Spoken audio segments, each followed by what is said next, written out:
임종석 전 대통령 비서실장의 총선 불출마 선언으로 이른바 86세대가 과연 기득권인가 아닌가를 놓고 논쟁이 일고 있습니다. 그들이 구체적으로 어떤 길을 걸어왔는지 이대건 기자가 보도합니다.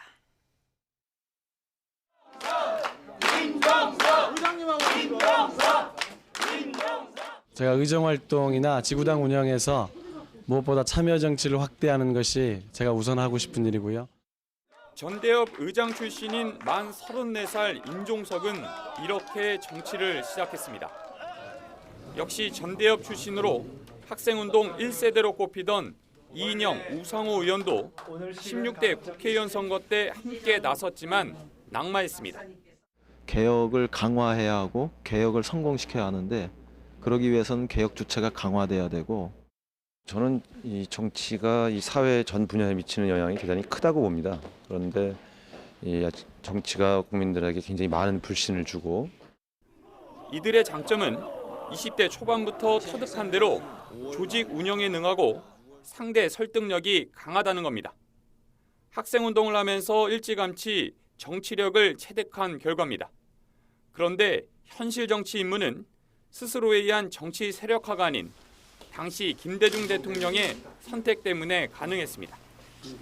이들이 정치권 전면에 나선 건 이른바 탄돌이라 불리던 2004년 총선 때입니다.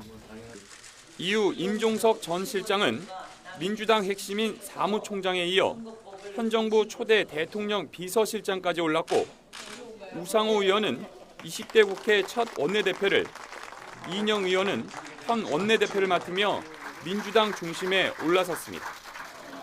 그런데 이들이 활발히 활동해온 2006년 지방선거에서 2012년 대선까지 대부분의 선거에서 민주당은 패배했습니다.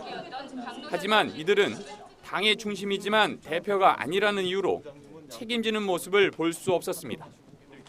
이렇게 20년이라는 숫자만 보면 현재 이들의 모습은 기득권처럼 보일 수 있습니다. 우리가 무슨 자리를 놓고 정치 무슨 기득권화돼 있다고 말하는 거에 대해서 약간 모욕감 같은 걸 느끼고 있었거든요. 하지만 개개인의 정치 행적을 보고 판단하지 않고 이들을 집단화해 용태를 말하는 건 무리라는 지적이 나옵니다. 대화와 타협이 가능한 국회, 국회 개혁 이거 해놓으면 386 그만둬도 됩니다. 86세대인 30대 청년들은 50대 중년이 되면서 기득권이냐 아니냐의 논란이 대상이 되었습니다. 20년이라는 긴 시간보다는 그동안 그들이 정치 발전을 위해 무엇을 했는지를 먼저 살펴봐야 할 것으로 보입니다. YTN 이다운입니다.